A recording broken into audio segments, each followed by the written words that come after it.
to yourself. Na ningetamani ujijibu wewe mwenyewe hili swali. But I want you to know that God is listening to your answer. Lakini ningependa ufahamu ya kwamba Mungu anasikiza jawabu ambalo utatoa. The question is this. Hili ndilo swali. What do you have in your hand? Je, ni nini kilicho mkononi wako? What is in your hand? Je, ni nini ambacho kiko mkononi mwako? You may think that is a strange question. Naweza kufikiria hili nalo ni swali ya aina gani? But it is a question Lakini ni swali ambalo that God asked of one of his servants in the Old Testament. ni swali ambalo Mungu alimuuliza kila mtumishi wake katika Biblia. And I believe this Sunday morning Na naamini ya kwamba siku ya asubuhi ya leo that the Lord is wanting to ask you the same question. ya kwamba Mungu anakuuliza hili swali siku ya leo. I wonder what your answer will be.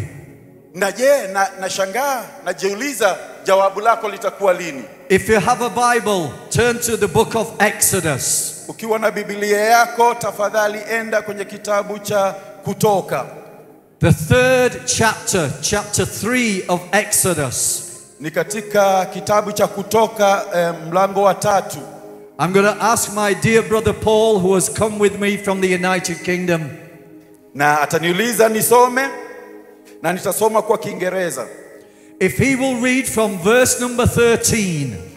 Kutoka mstari wa 13 all the way through to verse 5 of chapter 4. Tuendelee mpaka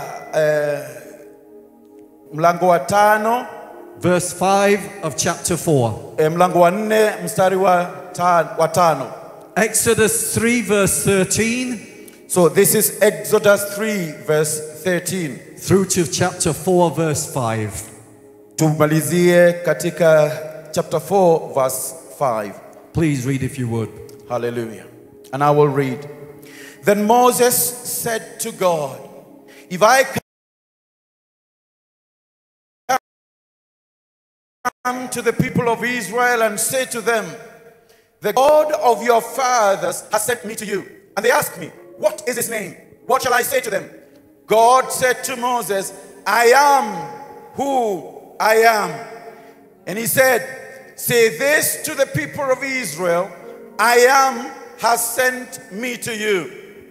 God also said to Moses, say this to the people of Israel, the Lord, the God of your fathers, the God of Abraham, the God of Isaac, and the God of Jacob has sent me to you. This is my name forever, and thus I am to be remembered throughout all generations.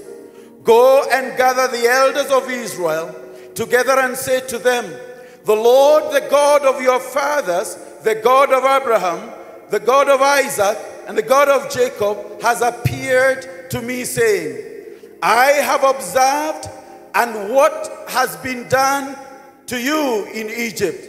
And I promise that I will bring you up out of the affliction of Egypt to the land of the Canaanites, the Hittites, the Amorites, the Perizzites, the Hivites, and the Jebusites, as land flowing with milk and honey.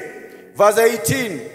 And they will listen to your voice, and you and the elders of Israel shall go to the king of Egypt and say to him, the Lord, the God of Hebrews has met with us, and now please let us go a 3 days journey into the wilderness, that we may sacrifice to the Lord our God. But I know that the king of Egypt will not let you go unless compelled by the mighty hand. So I will stretch out my hand and strike Egypt with the wonders that I will do in it. After that, he will let you go, and I will give this people favor in the sight of all Egyptians. And when you go, you shall not go empty, but each woman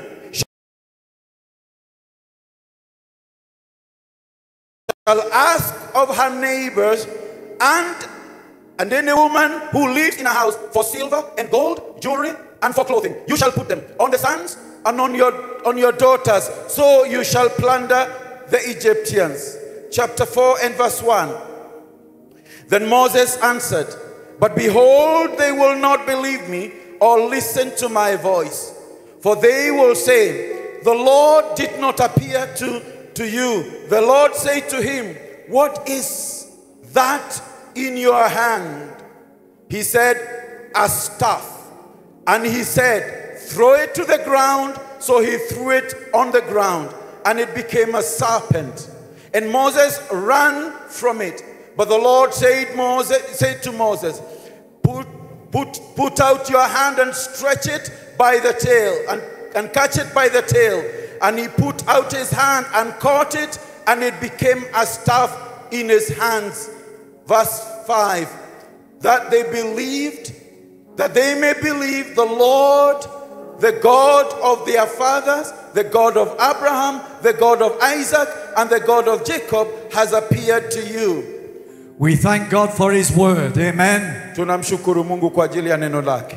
Here in this scripture, katika haya maandiko, God appears to his servant Moses. Mungu anatokea kwenye mtumishi wake Musa. And he tells Moses what he's about to do for his people Israel. Na anamueleza yote ambayo alikuwa ametarajia kutendea watu wake wana wa Israeli. Moses, I am going to deliver my people. Akamwambia Musa, nitaenda kuwakomboa watu wangu. Moses doesn't know what's happening. Lakini Musa haelewi yote ambayo yanatendeka. He is full of doubt and unbelief.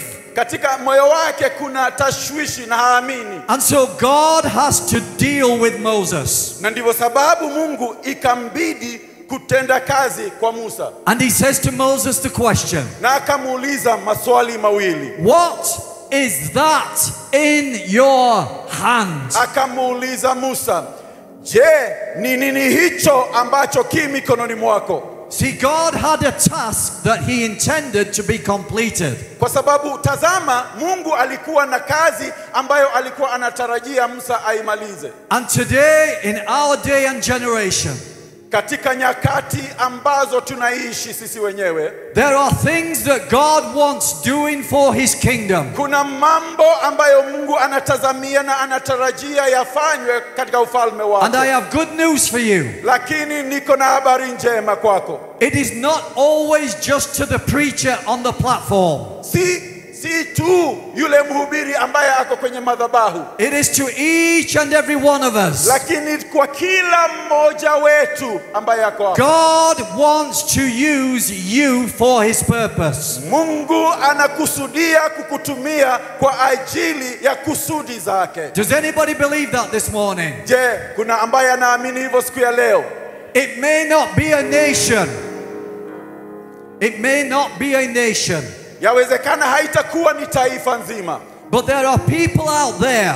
Lakini pale nje kuna watu that need deliverance. Ambao wanahitaji ukombozi. And the Lord wants to use you. Na Mungu angependa kukutumia. To set people free. Kuwakomboa wale ambao wamefungwa. Are you ready for it? Na kuuliza, je, uko tayari? Are you ready for it? Wewe uko tayari? It is an amazing thing. Ni jambo ambalo ni la kushangaza. To know that God wants to use me. Kufanya yale ambayo Mungu anakusudia nifanye. And he wants to use you. Na anakusudia kukutumia wewe mwenyewe. When he could actually do it without you or me. Lakini pia tuelewe ya kwamba pia anaweza kufanya bila sisi na bila wewe.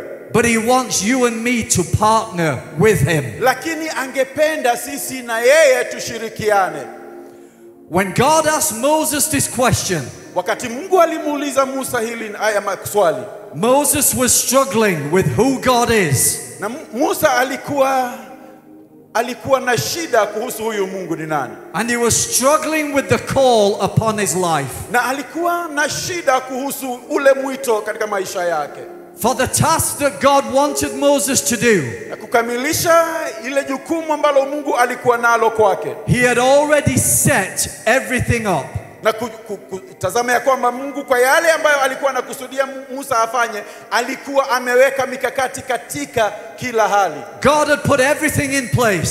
Kwa sababu yeye hutengeneza na kufanya mambo ya kuwe taratibu. But Moses just didn't realize it. Lakini Musa hakuwa anaelewa haya.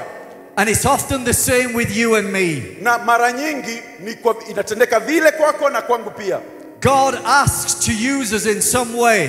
Mungu anakusudia kututumia kwa njia fulani. And many times, na wakati mwingi, we start saying to God, tunaanza kumwambia Mungu, yes, but what about this? Ndiyo naelewa, lakini tazama haya. Yes, but what about that? Lakini nakuelewa Mungu, lakini I don't have this or that. Lakini Mungu, mimi sina hili na sina lile. You've chosen the wrong person. Inawezekana umemchagua yule ambaye hastahili. You got the wrong person. Umechukua yule ambaye ni wa makosa. You need to be talking to the bishop. Ungekuwa unaongelesha bishop. You need to be talking to the men of God. Ama kuongelesha wale watumishi wake wengine. And God says no. Na Mungu anasema la. I didn't get the wrong person. Anakuambia mimi sikufanya makosa. I got the right person. Nimepata yule ambaye nilikuwa nakusudia. I said I got the right person. Nilisema nimepata yule ambaye nilikuwa nakusudia. I said I know what I'm doing. Nasema ya kwamba najua lile ninalotenda. And I've already given everything you need. Na nimekupatia vile vyote ambavyo unahitaji to get the job done. Kufanya kazi ambayo nakutuma. Now look at Moses. Hebu tazama Musa hapa. For the last 40 years, miaka 40 iliyokuwa imepita, Moses had been a shepherd in the desert. Alikuwa analisha kondoo, alikuwa ni mlinzi katika nyika. Nobody knew him. Hakuna wengi ambao walikuwa namjua. He wasn't famous. Hakuwa anajulikana. He was just looking after sheep. Yeye alikuwa analisha tu mifugo. What good could come out of looking after sheep? Ni nini ambalo ni la muhimu linaweza kutokana kwa yule ambaye tu kazi yake ni kuchunga mifugo? How could God use a shepherd looking after sheep? Mbona Mungu aamue ya kwamba atamtumia yule ambaye ni mlinzi, mchunga mbuzi? But when we see this scripture, lakini tunapotazama maandiko, we see a precious principle of how God works. Tunaona kanuni ambalo ni la muhimu kwa vile Mungu hufanya mambo. God was about to use what was in Moses' hand. Mungu alikuwa tayari kutumia chombo ambacho kilikuwa mikononi mwa Musa to deliver the people of Israel. Ili awakomboe wana wa Israeli. But before that happened, lakini kabla yale yatendeke, God needed to work.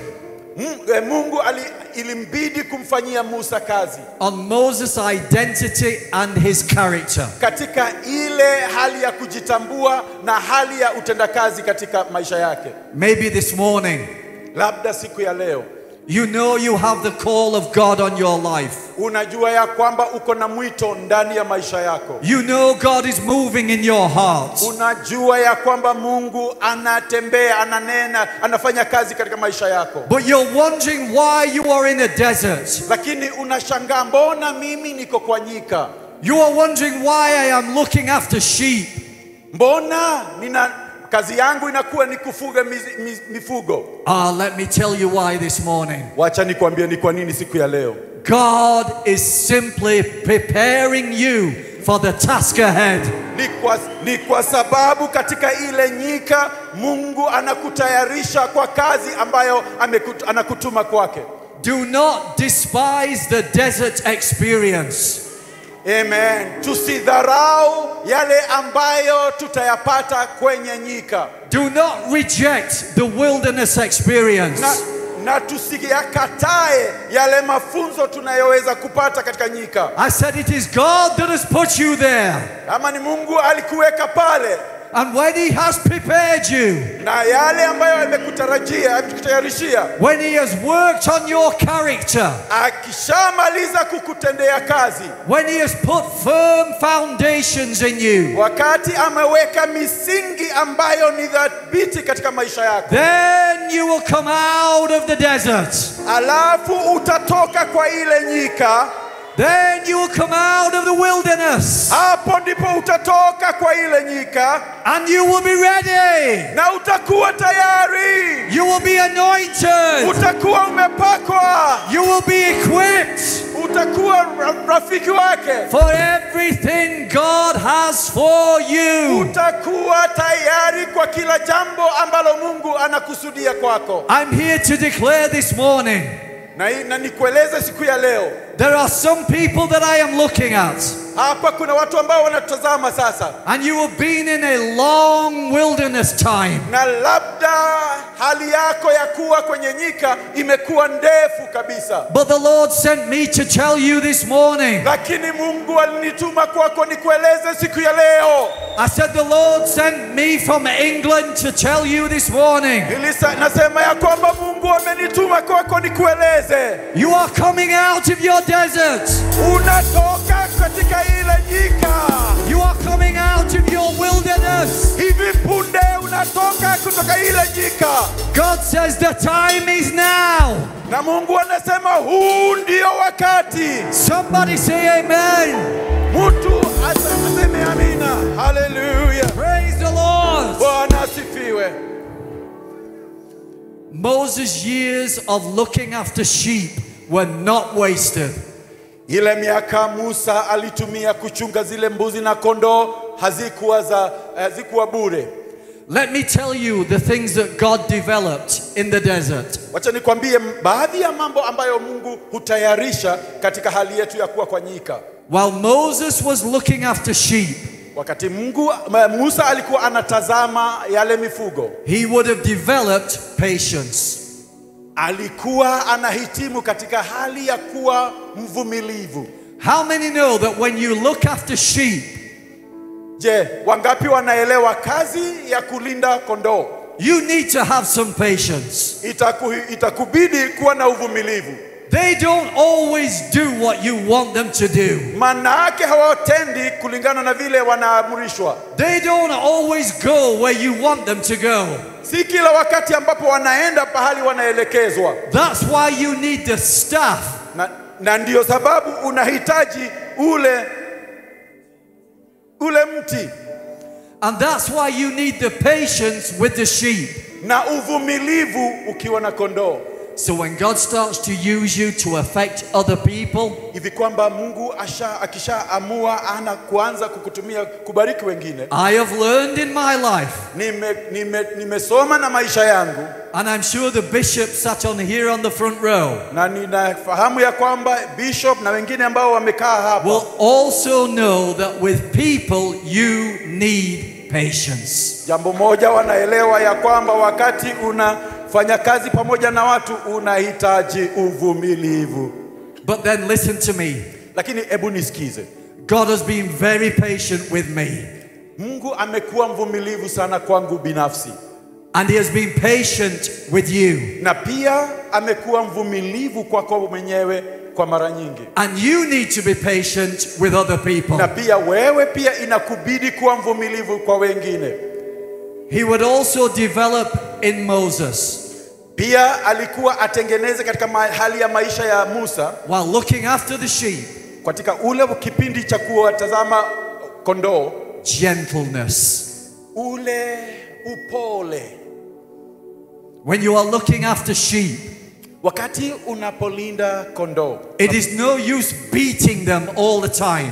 Haistahili kuwapiga kila wakati. It's where you gently lead people. Ni kama vile unapowaelekeza watu kwa upole. Jesus was a very gracious, gentle person. Yesu Kristo mwenyewe alikuwa mkarimu na alikuwa mpole. There are many times when he does discipline. Kuna wakati mwingi ambapo tunastahili kuadhibiwa.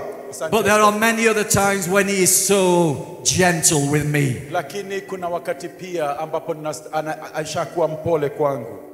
While Moses was looking after the sheep, wakati Musa alikuwa anachunga kondoo, he would also have developed self-control. Inawezekana jambo moja ambalo alifunzwa ni kuwa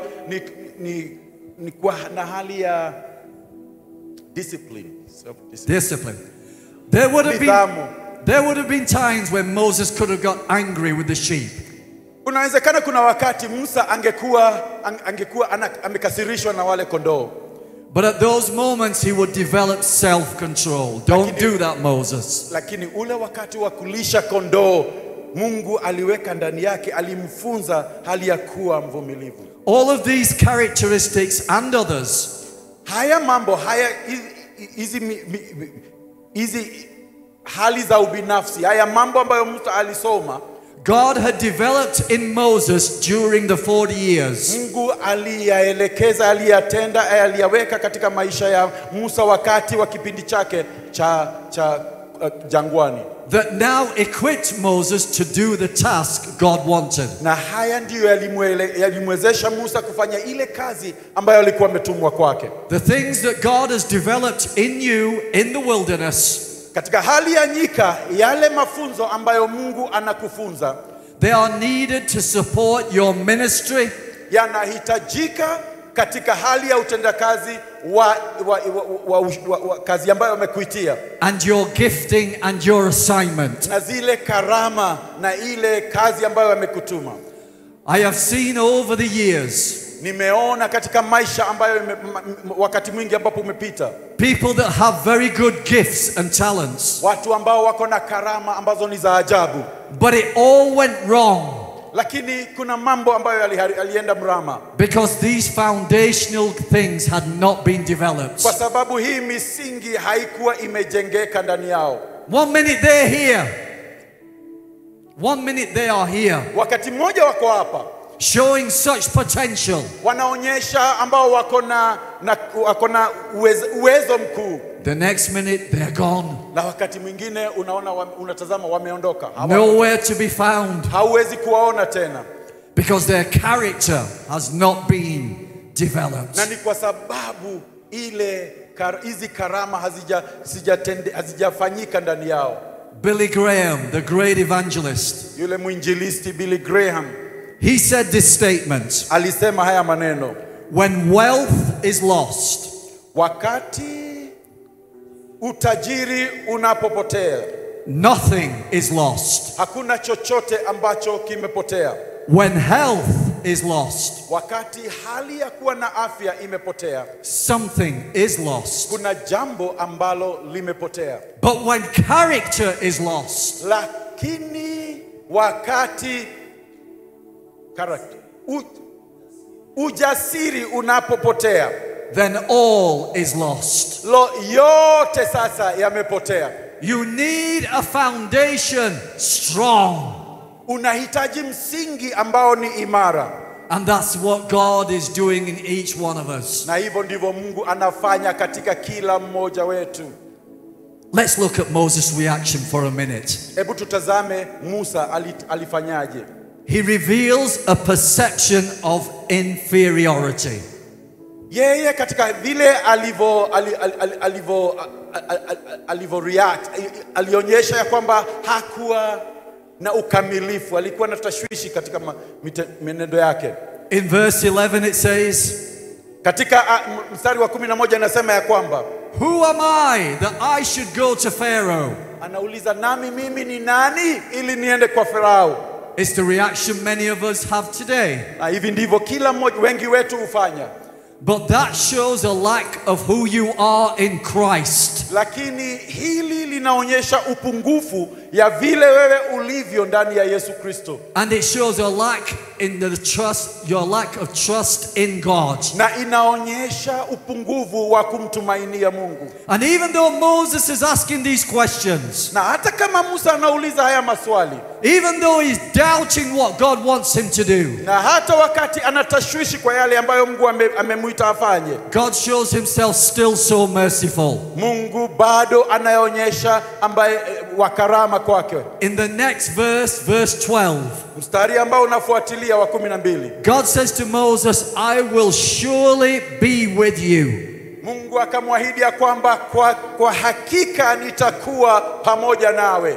I am here to say to you this morning, ninahitaji nikwambie siku ya leo, As you step out in God, unapofanya hatua ndani ya Mungu, as you make those steps which may seem scary, unapochukua yale hatua ambazo zinashtua, as you start to do something for the first time, unapoanza kufanya mambo katika hali ya kwanza, siku ya kwanza, God would say to you this morning, Mungu siku ya leo anakuambia, I will surely be with you. Kwa hakika nitakuwa pamoja nawe. Fear not. Usiogope. I said fear not. Nasema usiogope. It may seem scary. Labda litakuwa ni la kuhofisha. You may seem frightened. Utajisikia kama uko na hofu. But the God of all the universe, lakini Mungu ambaye anatawala ulimwengu mzima, the one who made his plans for you before you were born, yule ambaye aliweka alikupangia hata kabla hujazaliwa, he makes you a promise this Sunday morning. Amekuahidi hii siku ya leo. Fear not. Usiogope. Fear not. Usiogope. Fear not. Usiogope. Fear not. Usiogope. I am with you. Maana niko pamoja na wewe. Amen. Amen. Hallelujah. God said to Moses, naye Mungu akamwambia Musa, Moses, you want to know my name?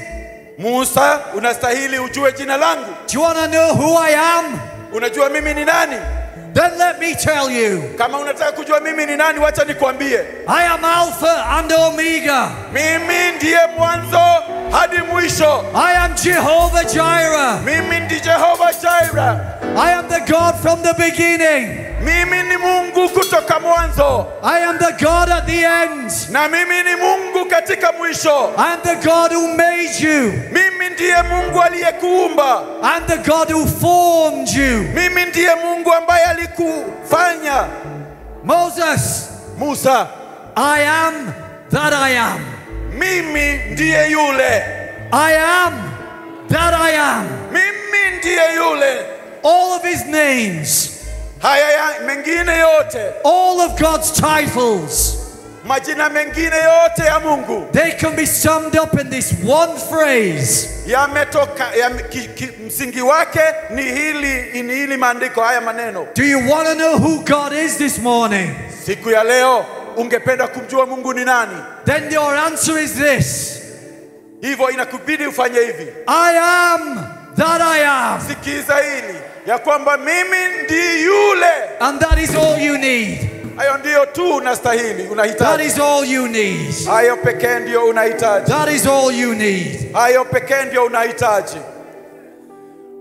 So why did God ask Moses that question? Na kwa nini Mungu alimuuliza Musa hili neno? Why does he ask you that question this morning? Bona asubuhi ya leo anakuuliza hili swali leo. Let me give you the answer. Wacha nikupatie jawabu.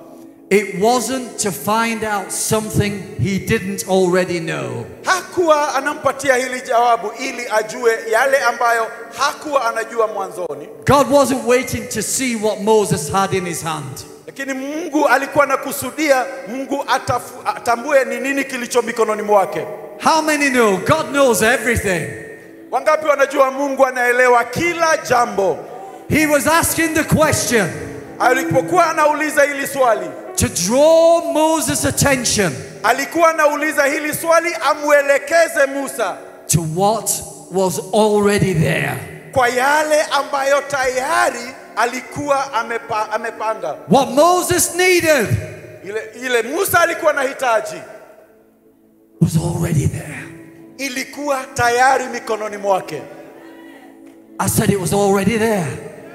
Yale yote Musa alikuwa anahitaji, yote yalikuwa kwa mikono yake. So many of us today, wengi wetu siku ya leo, we are looking everywhere. Tunatafuta kila mahali. God, what do you have for me? Mungu, uko na nini changu? What have you given me? Umenipatia nini Mungu? And God says to you, Lakini Mungu atakwambia siku ya leo, look tazama in your hand. mikononi mwako. I said, look Nasema tazama in your hand. tazama mikononi mwako. It's already there. Liko pale tayari. It's already there. Tayari liko. Here's the problem. Hii ndio shida sasa. Some people in the church of God, Watu wengi katika kanisa la Mungu they are trying to look in somebody else's hand. wanatazama mikono ya wenzao. What is in your hand? Wanatazama ni nini kiko mikononi mwako? And God says, no, no, no, no, no. Na Mungu anasema hapana, unakosea. Stop looking at your brother. Achana na mikono ya ndugu yako. Stop looking at your sister. Achana na mikono ya dada yako. Stop looking at that person. Wewe achana kutazama mikono ya yule mwingine. Stop looking at that person. Wacha kutazama mikono ya yule mwingine. It's already there. Tayari liko mikononi mwako. Get your eyes back on this. Ile Mungu alihitaji likuwa mikononi mwake, alikuwa ameweka mikononi mwake. Oh Lord. Hallelujah. What's in your hand? Je, ni nini kiko mikononi mwako? Growing up in my younger years, Wakati mimi nilikuwa mdogo, I have served the Lord in various positions in church. nilikuwa nimemtumikia Mungu katika hali tofauti kanisani. And I thank God for the opportunities throughout the years. Na ninamshukuru Mungu kwa yale ambazo zile nafasi ambazo ameshanipatia katika maisha yangu, To serve the Lord in various ways. ili nimtumikie katika hali nyingi. This is the beauty of God. Ndio urembo wa Mungu. God knew Paul Morris intimately. Mungu alimjua Paul Morris katika hali ya undani. And when I got to the age of around about 40 years old, Na miaka ilipoendelea nikafika miaka tuseme kama 14.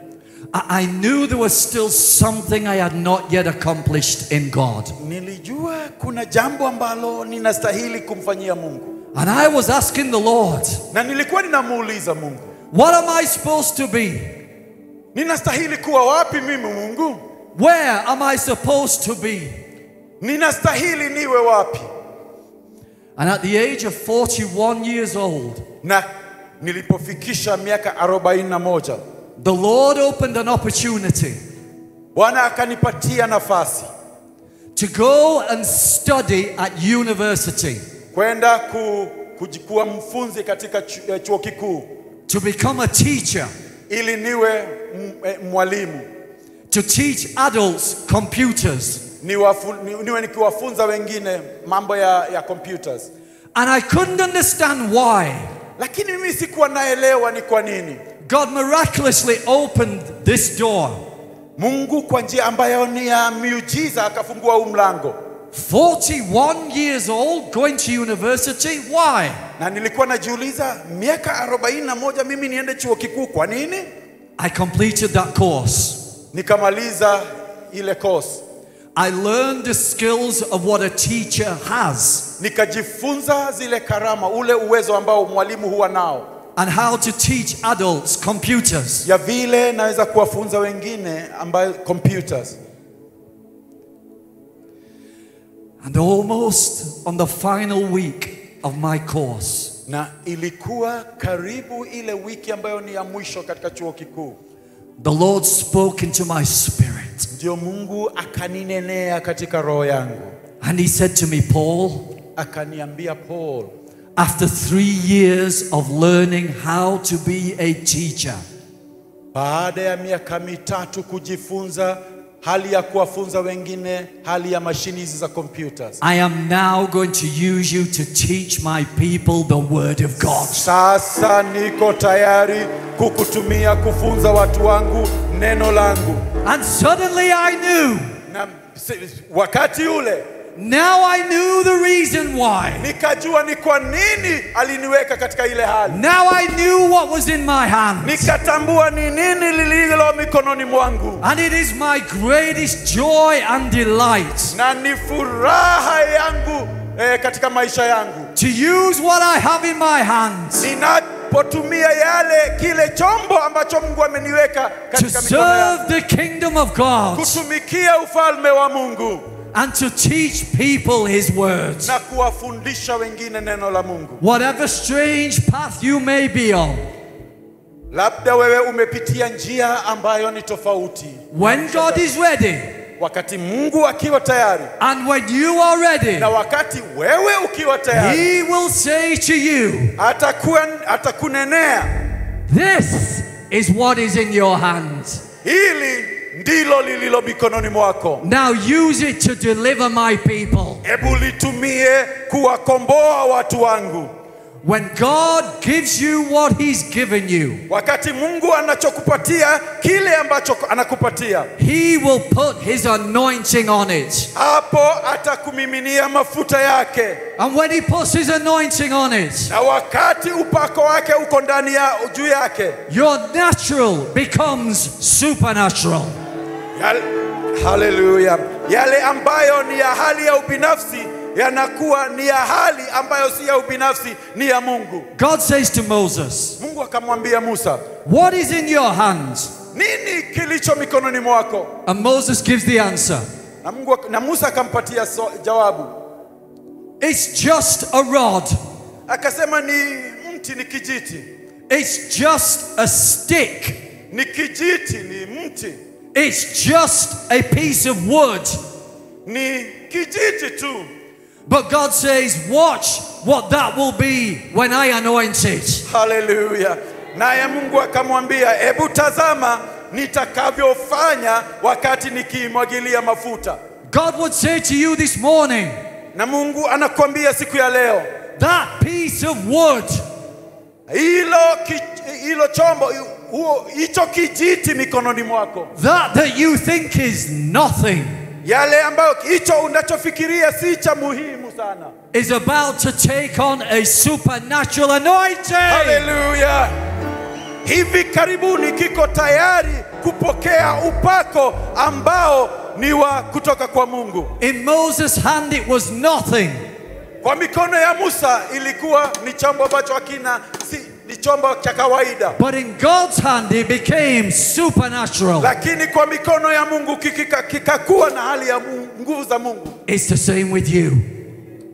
Ni vile vile na wewe mwenyewe. You are about to fulfill the purpose of God. Hivi karibuni uko tayari kutimiza makusudi ya Mungu maishani mwako. With what he has already given you. Na ni kupitia kwa kile ambacho tayari ameweka ndani ya mikono yako. But now it carries the anointing. Lakini sasa kiko na upako wa Roho Mtakatifu. It is going to be supernatural. Itakuwa na nguvu za Mungu. That staff in his hand. Kile kijiti mikononi mwake.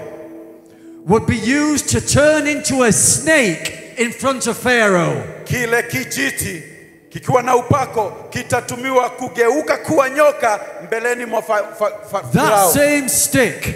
Kijiti kile would be used to part the Red Sea. Kitatumiwa kutengeneza njia katika ziwa. That same stick. Kijiti hicho would be used to defeat the Amalekites. Hicho kitatumiwa kuangusha Waamaleki. As Moses held it up. Wakati anapokiinua juu. Then the battle was won.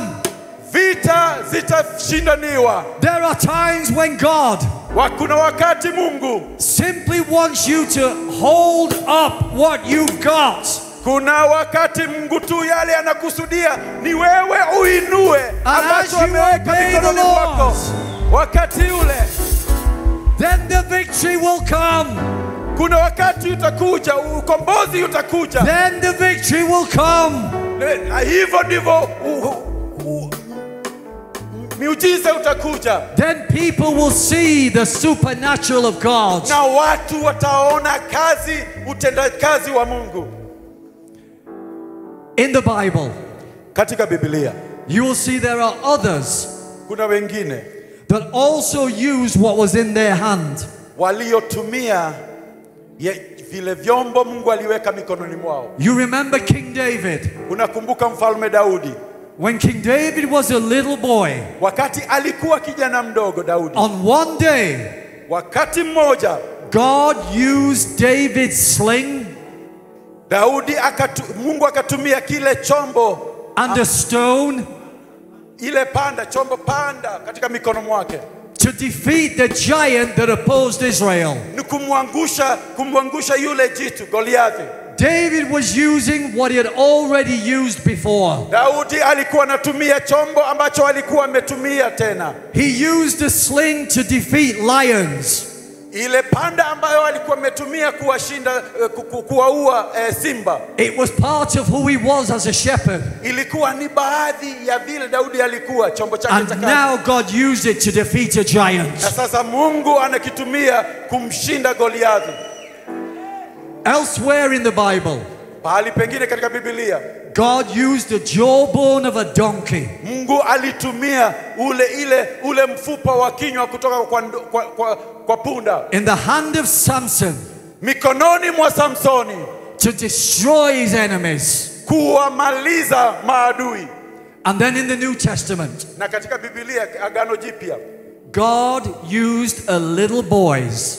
Mungu akatumia chakula cha kijana mmoja, 5 loaves and 2 fishes. chakula cha kijana mmoja, to feed 5,000 men and women and children. mikate 5 na samaki 2 kuwalisha zaidi ya 5,000. God used what was already in his hands. Alitumia kile ambacho kilichokuwa mikononi mwake. So what is in your hand this morning to be used by God? Siku ya leo, nini kiko mikononi mwako ambacho Mungu atatumia? If you don't know what it is, na wewe kama hujui nini kiko mikononi mwako, if you are still wondering, na kama bado unajiuliza, here's the secret to find out. Hili ndio siri ambayo itakuwezesha kugundua. It's very easy, really. Si ngumu sana kuelewa. It is easy. Ni rahisi sana. I have people coming to me and asking me, how do I know? Nishakutana na watu ambao wanakuja kwangu wananiuliza, "Je, nawezaje kujua?" Are you ready for the answer? Uko tayari kusikia? Get on your knees before God and seek him. Hallelujah. Na hili ndilo jawabu. Piga magoti mbeleni mwake na umuulize, atakufunulia. Too many people, kuna watu wengi, too many Christians, Wakristo wengi, they are going around asking everybody else, wanatembea hapa na pale wakiuliza kila mtu, what is my gift? Je, karama yangu ni gani? What is in my hands? Lakini nini kiko mikononi mwako? And God says, son, na Mungu anasema ya kwamba, ebu kijana wangu, daughter, we mtoto wangu, come with me to the secret place. Ebu kuja pamoja nami katika chumba cha siri. Spend some time in my presence. Jifungie pale katika uwepo wangu. Seek me. Ebu tafuta uso wangu. And you will find. Na utafunuliwa. Knock. Go, bisha. And the door will be opened. Na mlango utafunguliwa. That's the way you find out. Hivyo ndivyo utagundua. Some of us don't want to do that. Lakini kuna baadhi yetu hawataki kufanya hivyo. But you will never know until you do. Lakini usipofanya vile hutawahi kugundua ama kutambua. What God has placed in your hand, yale Mungu ameweka mikononi mwako, is already linked to who you really are. But already imeshikanishwa na kusudi yale Mungu amekuitia. I was already a teacher before I was a teacher. Mimi nilikuwa mkufunzi, nilikuwa mwalimu kabla sijaanza kazi ya kufundisha neno la Mungu. If you have the gift of evangelism, kama wewe uko na karama, uwezo wa kuhubiri neno la Mungu, you are already an evangelist before you become an evangelist. Kama wewe uko na karama ya mwinjilisti, ile karama ulikuwa nayo hata kabla hujakuwa mwinjilisti. The gift is already in you. Karama already iko ndani yako. It was put there by God when you were born. Mungu ndiye aliweka ndani yako. I'm coming to near the end. Naja kumalizia. It's important when you find out what is in your hand. Ni la muhimu unapogundua kile ambacho kiko mikononi mwako, that you immediately surrender it back to God. Unapogundua ule wakati ule unapogundua uyakabidhi kwa Mungu. Sometimes when we find out what it is, wakati mwingine tunapogundua ni nini, we want to go around telling everyone. Tunakusudia kwenda kila mahali kutangaza kwa kila yeyote ambaye ana masikio kusikia. Did you know I'm an evangelist? Yeah, unajua ya kwamba mimi ni muinjilisti. Hey, did you know God wants me to do this? Yeah, unajua ya kwamba Mungu anataka kufanya hili na kufanya lile. Did you know God wants me to do that? Yeah, unajua ya kwamba Mungu anakusudia nifanye lile. Instead of doing what God told Moses to do. Badala ya kufanya lile ambalo Mungu alimwagiza Musa kufanya. In verse number 3 of chapter 4. Mstari wa 3 mlango wa 4. Where God said to Moses, Mungu alipomwambia Musa, you know what is in your hand. Kama unaelewa kilicho mikononi mwako, now throw it down on the floor. Ebu kiachilie chini. Surrender it back to me. Kiachilie kwangu. Until you surrender it, wakati tu utakiachilia, the anointing will not flow. Wakati upako wa Mungu utaanza kutembea juu yake. It will not flow. Upako hautatiririka while you are full of yourself. Wakati wewe umejazwa na ubinafsi. And while you are full of what you are. Wakati umejazwa na ubinafsi ya vile wewe ulivyo. It is until I humble myself. Ni wakati nilipo nyenyekea. Until I say to God, nikamwambia Mungu, thank you for what is in my hand. Asante kwa kilicho mikononi mwangu. But now I give it back. Lakini sasa nakiweka mbeleni zako. It is not mine, it is yours. Si changu tena, ni chako Mungu. It is not for my fame, it is for yours. Si changu, lakini ni chako. It is not for my glory, it is for yours. Si cha utukufu wangu, lakini ni cha utukufu wako Mungu. Surrender it back to God. Kiachilie kwa Mungu.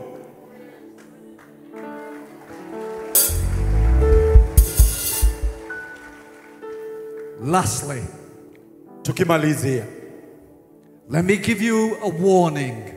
Ebu nikuonye. Be careful how you use what God has put in your hand. Ebu kuwa mwangalifu kwa vile unavyotumia kile ambacho Mungu ameweka mikononi mwako. Use it as he intended, not as you think. Ebu kitumie kulingana na vile anavyotarajia, lakini si kulingana na vile unavyofikiria. In Exodus chapter 17 and verse 5, kutoka mlango wa 17 mstari wa 5, the Lord said to Moses this, Mungu akamnenea Musa akamwambia hivi, you shall strike the rock, ugonge jiwe, and water will come out of it, na maji yatatiririka, so that the people may drink. Ili watu wanywe. Utanenea jiwe. So God tells Moses to use the rod to strike the rock. Akamwambia atumie kile kijiti, ule mti kugonga jiwe. When Moses was obedient, the miracle happened. Wakati Musa alitii, muujiza ikatendeka. The water came out. Maji yakatiririka. But sadly, lakini kuna kitu. In Numbers chapter 20 and verse 7, katika kitabu cha Hesabu 20 kuanzia mstari wa 7 kufikia 12, the Israelites are again wanting water. Wana wa Israeli walikuwa wanahitaji maji. And God takes them to another rock. Na Mungu akawaelekeza kwenye jiwe lingine. But kwenye mwamba. instead of striking the rock with the rod, Lakini badala ya kuigonga ule mwamba na ule mti ama kile kijiti, God said, Moses, speak to it. Mungu akamnenea Musa akamwambia linenee, unenee mwamba. But Moses didn't do that. Lakini Musa hakutenda vile. He again used the rod to strike the rock. Akatumia kile kijiti kuugonga mwamba. God said, no, Moses, I didn't tell you to do that. Mungu akasema ya kwamba Musa, hukunisikiza. Sikusema uligonge jiwe, nilisema ulinenee. Just because it worked last time, kwa sababu jana ilitenda kazi, doesn't mean it's the same this time. haimaanishi Mungu atatumia vile vile siku ya leo. Don't use it when I've told you not to use it. Usilitumie ninaposema usilitumie. Because Moses was not obedient. Kwa sababu wakati ule Musa hakuwa mtiifu. The Bible tells me, Biblia inaniambia kwamba God said to Moses, Mungu akamnenea Musa akamwambia, because of your disobedience, kwa sababu hukunitii, you will not enter the promised land. hutaingia katika ile utaingia kwenye nchi ya ahadi. Think about that for a minute. Hebu fikiria yale. Moses was using what God had put in his hand. Musa alikuwa anatumia chombo ambacho ni Mungu aliweka mikononi mwake. And it had worked the last time. Na wakati wa kwanza, wakati mbeleni kilikuwa kimefanya kazi vile. It produced a miracle last time. Kilileta miujiza wakati wa kwanza. But God did not tell him to use it this time. Lakini huu wakati hakumwambia Musa akitumie vile. Are you listening to me? Unanisikiza? For some of us here this morning, Kwa mtu mmoja ambaye yuko hapa siku ya leo, it is not about what is in my hand. si kwa sababu ya si yale tu ambayo kile tu kiko mikononi mwangu. I know what is in my hand. Kwa sababu najua kilicho mikononi mwangu. For some of us here this morning, Kwa wengine wetu siku ya leo, we need to hear the Lord again. inatuhitaji kumsikiza Mungu tena. How do you want me to use Mungu ungekusudia nikikitumie aje? what you have put in my hands? Nitumie aje ambacho umeweka mikononi mwangu? It may be a new season for you. Labda ni katika mfumo mpya. But in this season, Lakini katika huu mfumo, God may want you to use this in a new way. labda Mungu anakusudia ukitumie kwa njia tofauti. I said God may want to use you in a new way. Labda Mungu anataka kutumia kwa njia tofauti. Don't turn round to God. Usimgeukie Mungu. Don't answer God back. Usianze kujibizana na Mungu. Don't say to him, Usianze kumnenea na kumwambia, I know how this works now. mimi najua vile mambo hutendeka kwa hili jambo. I know what to do, thank you very much. Najua vile haya yanatendeka, asante sana. I'll do it my way. Nitalifanya kwa njia yangu. I've got this. Niko na hili, niko nalo. I'm used to this. Ninajua kulitumia. And God says to you, nataka nikueleze. really? Mungu atakuuliza, kweli? Really? Kweli? You think you know? Unafikiria unajua? Go ahead. Enda mbele, Try it out. enda ufanye unavyosema. I'll just step back and watch you. Wacha tuone vile utafanya basi. And you know what's going to happen? Najua nini kitakachotendeka. You're going to use it. Utakitumia and it doesn't work. Na hakitatenda kazi. It doesn't work. Halitendeki, hayatatendeka. Unashangaa. What is happening? Nini kinatendeka? What is going wrong? Nini kimeharibika? God says, son, Mungu anakuambia, jana wangu, mtoto wangu, this is a new season. Huu ni msimo mpya. I said this is a new season. Huu ni msimo mpya. And in this season, na katika huu msimu I require you to be obedient. ninakubidi uwe mwaminifu, I require you to surrender again. na inakubidi ujitoe kwangu upya. I require you to get before me. Ninahitaji uanguke mbele yangu. Seek my face. Ninahitaji utafute uso wangu. And I will show you anew. Na niko pamoja na nitakuwa pamoja nawe. How to use. Nitakuonyesha vile utakavyotumia what is in your hands. Yaliyo mikononi mwako.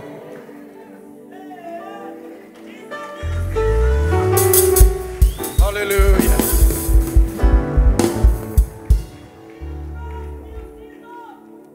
Don't misuse what God has anointed. Usikitumie vibaya ambacho Mungu amekimwagilia mafuta. Or God may well just step back. Manake ukianza kufanya vile, and He will let you get on with it. Mungu ataweza kukuondokea na kukupatia nafasi ufanye vile unavyotaka. Until you realize wakati utakapojifunza that without Him, sisi ni wake, without His anointing, bila upako wake, you are nothing. Bila upako sisi ni bure. But when I move into my new season, wakati ninapoingia katika msimu wangu mpya, with what is in my hands, nikiwa na ambacho kiko mikononi mwangu, and use it like He's telling me to use it, na ninapokitumia kulingana na vile anavyoniamrisha. Let me finish with this one thing. Wacha nimalize na hili jambo moja. It will now carry in your new season, kitabeba katika msimu wako mpya, a greater anointing than before. Upako mkuu kuliko mwanzoni. I said a greater anointing. Upako mkubwa. A greater anointing. Upako mkuu than you've ever experienced before. Kupita yale umeona mbeleni. Because now God can trust you. Kwa sababu sasa Mungu anaweza kukuamini. With what He's given you. Yale ambayo amekupatia. He cannot trust us if we are childlike. Hawezi kutuaminia yale ambacho ametupatia kama sisi tuko kama watoto wadogo. We need to grow and mature. Itatuhitaji kukomaa in the things of God. Katika mambo ya Mungu.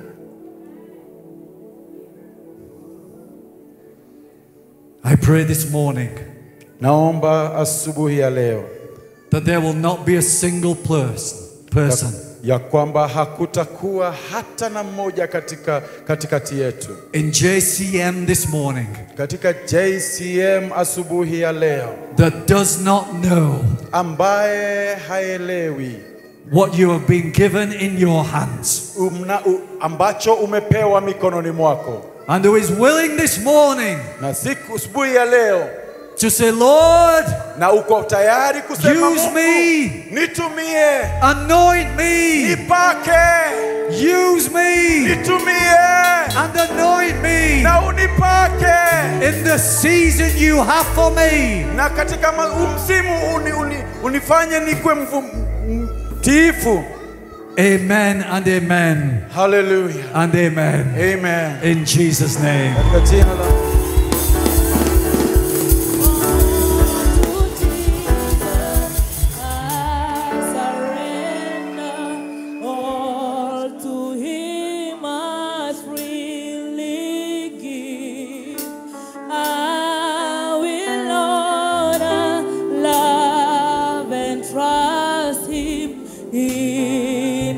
Presence daily.